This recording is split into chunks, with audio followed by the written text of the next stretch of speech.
Le Seigneur soit avec vous. Et avec votre esprit. Évangile de Jésus-Christ selon saint Matthieu. Gloire à toi, Seigneur. En ce temps-là, Pierre s'approcha de Jésus pour lui demander: Seigneur, lorsque mon frère commettra des fautes contre moi, combien de fois dois-je lui pardonner? Jusqu'à 7 fois? Jésus lui répondit: Je ne te dis pas jusqu'à 7 fois, mais jusqu'à 70 fois 7 fois. Ainsi, le royaume des cieux est comparable à un roi qui voulut régler ses comptes avec ses serviteurs. Il commençait quand on lui amena quelqu'un qui lui devait 10 000 talents, c'est-à-dire 60 millions de pièces d'argent.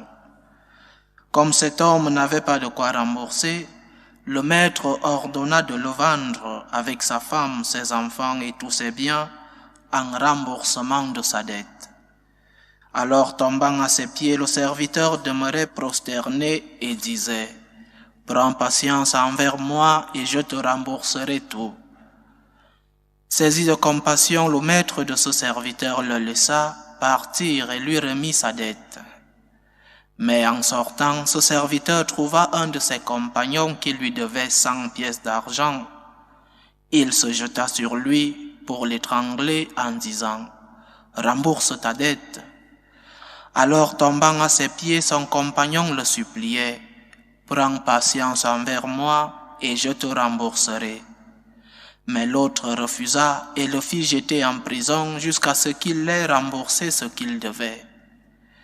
Ses compagnons, voyant cela, furent profondément attristés et allèrent raconter à leur maître tout ce qui s'était passé.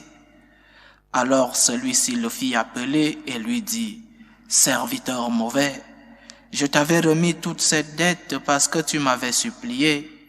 Ne devrais-tu pas à ton tour avoir pitié de ton compagnon, comme moi-même j'avais eu pitié de toi? Dans sa colère, son maître le livra au bourreau jusqu'à ce qu'il lui remboursait tout ce qu'il devait.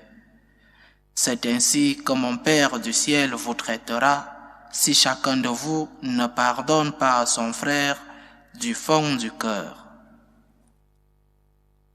Acclamons la parole de Dieu. Louange à toi, Seigneur Jésus. Il y a certains thèmes qui sont traditionnels au temps de Carême: l'aumône, la prière, le pardon. Ce sont des thèmes traditionnels, des thèmes communs en ce temps de Carême et en tous les temps de Carême de toutes les années. Et aujourd'hui, une fois de plus, l'Église nous rappelle le thème du pardon à travers cette belle parabole que notre Seigneur nous raconte. C'est également ce que nous disons dans le Notre Père: Pardonne-nous comme nous pardonnons. C'est-à-dire, la mesure du pardon que nous donnerons au prochain sera la même mesure que Dieu nous donnera. Pardonne-nous comme nous pardonnons. La condition pour recevoir le pardon de Dieu, c'est que nous-mêmes puissions pardonner nos prochains.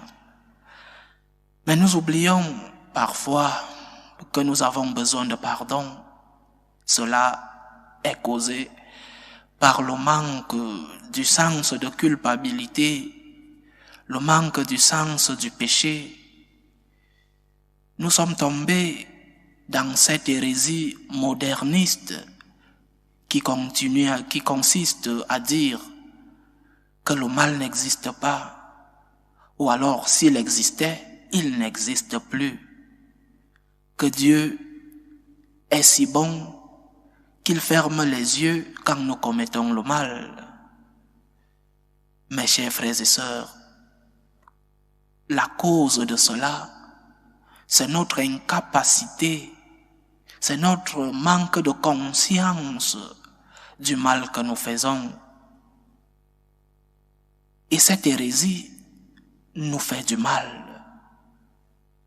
Cette hérésie rend incapable la personne qui commet du mal à reconnaître ce mal, à demander pardon et plus tard à pardonner. Quand tu sais, quand tu es conscient du péché, quand tu es conscient du mal que tu fais, sans besoin que ce soit de grands péchés, tu n'es pas peut-être un violeur, ni un assassin, ni un corrompu, ni un trafiquant de drogue. Tu es un simple pécheur, disons-le ainsi.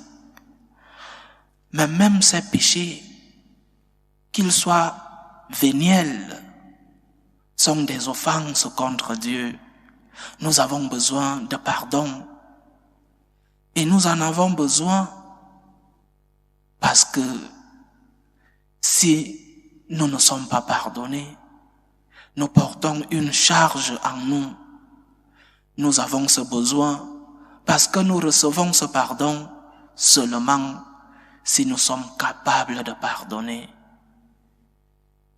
En ayant nos péchés sous notre regard, nous sommes plus conscients du besoin que nous avons pour ceux qui nous offensent. C'est quand nous sommes conscients de nos faiblesses, de nos péchés, que nous pouvons reconnaître en l'autre certaines faiblesses aussi. Et c'est en cela, seulement à cet instant, que nous pouvons dire à l'autre, je te pardonne. C'est seulement en cela que nous pouvons dire, je tourne la page. Peut-être qu'il ne faudra pas aller chercher loin pour rencontrer ceux-là qui nous offensent, des personnes qui nous jalousent, des personnes qui nous critiquent, des personnes qui veulent nous enlever ce qui nous appartient, ou des personnes qui ont fait du mal à nos proches. Ces personnes doivent être pardonnées, parce que sinon, nous ne serons, nous aussi, pas pardonnés par notre Seigneur. Cela ne veut pas dire qu'il ne faut pas demander la justice. Le pardon, c'est autre chose, c'est une réalité du cœur. Faisons donc, en ce temps de carême, un examen de ceux-là qui nous ont offensés, pour les pardonner, vraiment pardonner, pour ne pas garder ces semences de haine, ces semences de rancœur en nous, parce que ces semences nous enveniment. Cette rancœur nous fait du mal. Seigneur, je te demande pardon. Je sais que je ne mérite pas ton pardon, mais vois, j'essaye du moins de pardonner ceux qui m'offensent ici. Seigneur, pardonne-moi, parce que moi aussi, j'essaye de pardonner mon prochain qui m'a offensé. N'oublions pas, chers frères et sœurs, que la mesure que nous utilisons sera utilisée pour nous. Que le Seigneur nous aide à avoir ce cœur de miséricorde, ce cœur de pardon envers nos prochains, pour que nous-mêmes nous soyons légitimes à lui demander pardon. Loué soit Jésus-Christ. À jamais.